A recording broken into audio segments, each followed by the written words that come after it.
fade in. Here, let's get some fucking music going.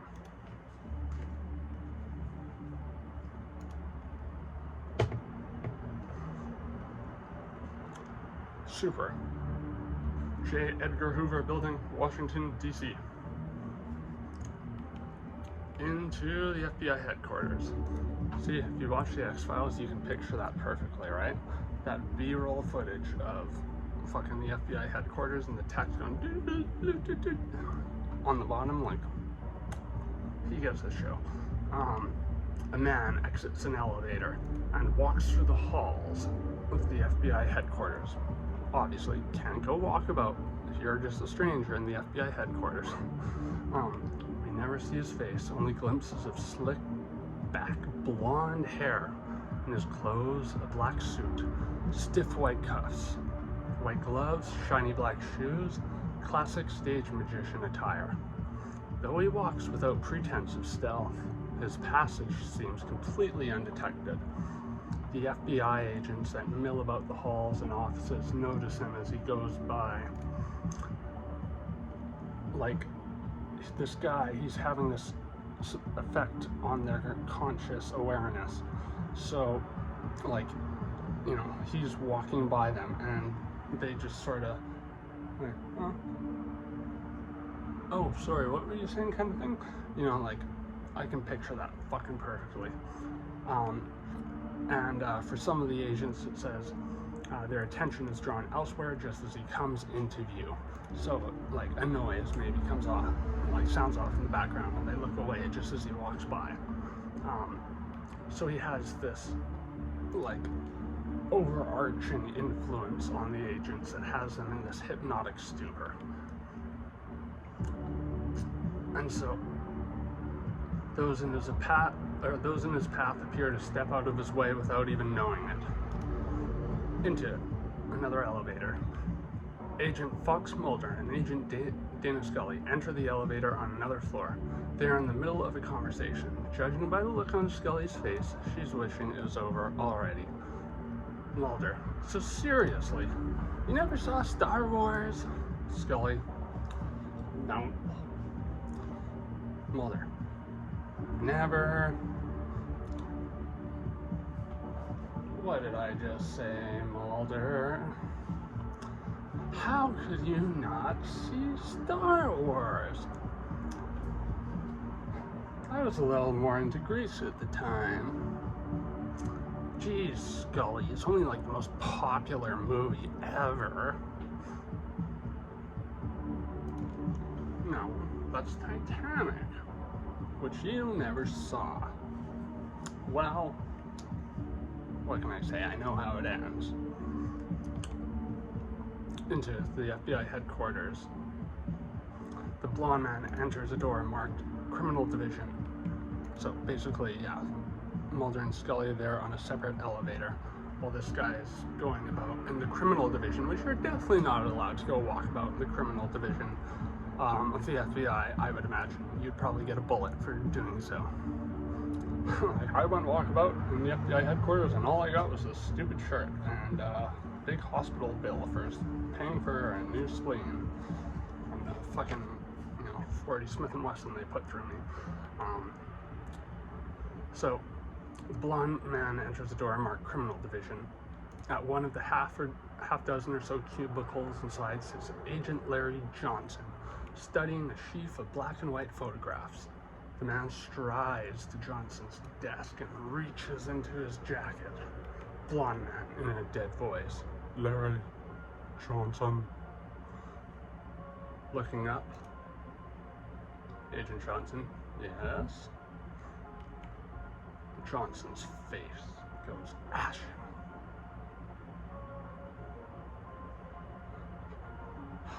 How did you get in here? Johnson's POV. The magician. We had a very brief glimpse of the invading figure's face. Handsome but bland. Forgettable before it is blocked by the barrel of a .44 Magnum. that explodes. Bang, bang.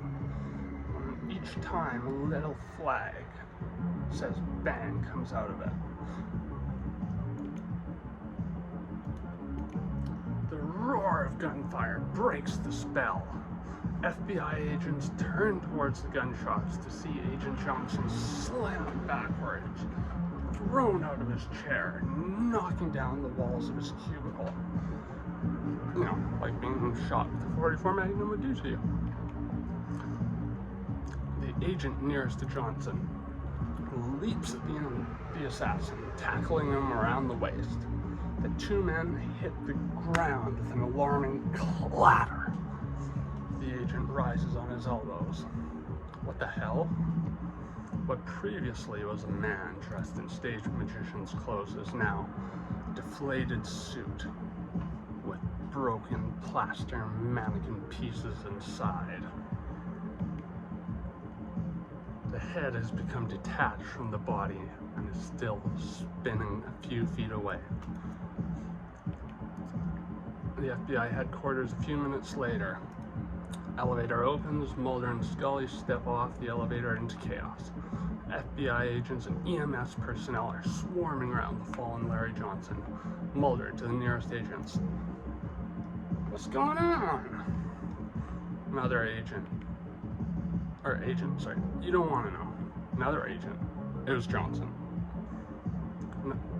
Mulder. Larry Johnson? EMS personnel wheel a gurney past them, on it the body of Larry Johnson. Scully. Do you know him, Mulder? Mulder looks at the mannequin parts strewn across the floor, and for a moment, he hesitates, as if he is trying to remember something. Mulder, says Scully, as a close-up on the mannequin's face, spinning slows. His dead eyes peer outwards. And then, of course,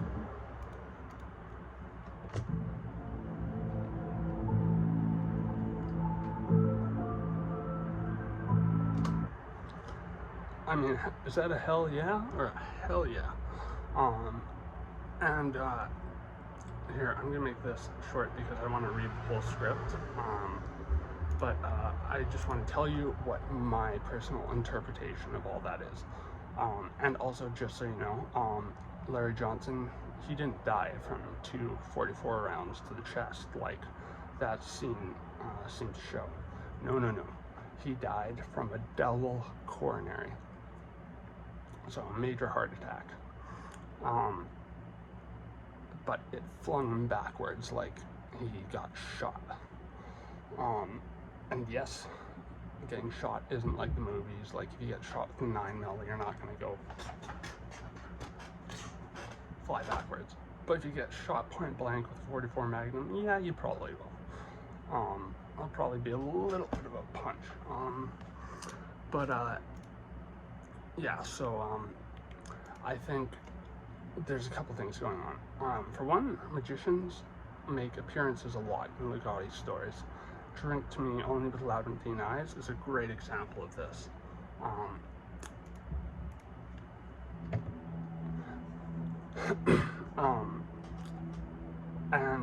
You know, hypnosis is usually something within their repertoire of abilities.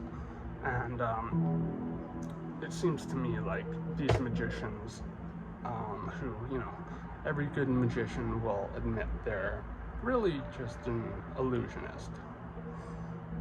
Like, maybe a good one, but an illusionist nonetheless. They're not actually, like, conjuring things from the ether. And so, you know, these magicians, to me, are incarnations of the various things in life which project illusions. And the illusions that Ligati is fond of are the illusions which tend to make us, you know, complacent to the conspiracy against the human race, which is that consciousness is good, that we should keep reproducing, we should keep, you know, living despite, you know, only being able to find pleasure through various means of coping with reality in fairly insincere ways.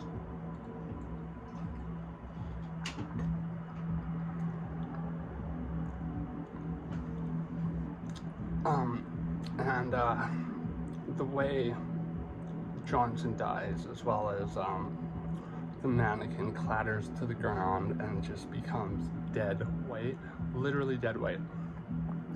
Because, you know, what worth are some pieces of a plaster mannequin? I think what Ligotti's trying to say here, in both those instances, is that essentially stuff like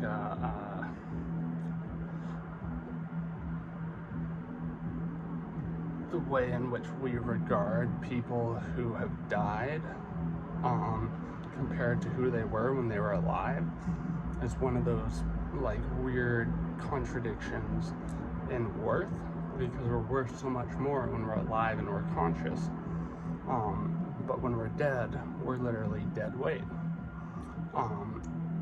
And I don't know if you've ever seen someone dead at like a open casket funeral or whatever, but they're not the same person they were before. Clearly. It's almost like they're just, you know, what we really are, animals. He talks about stuff like this in Conspiracy Against the Human Race as, you know, indicators as to why the way we regard ourselves as these highly astute, highly evolved species is just this drawn out lie we have conjured to cope with the fact that we suffer. We deal with strife day in, day out, yeah, like the best way I could describe in a sentence what Ligotti's going for is that, especially with Larry Johnson's death, because, you know, he's implied to be an actual person in the show, like, you know, well, he's no less illusory than the other characters. That's the feel I get from the script anyways. But the human characters, that is, even though the monsters, you know, and the Monster of the Week episodes and all that are oftentimes humanized quite a bit, and not in a bad way either,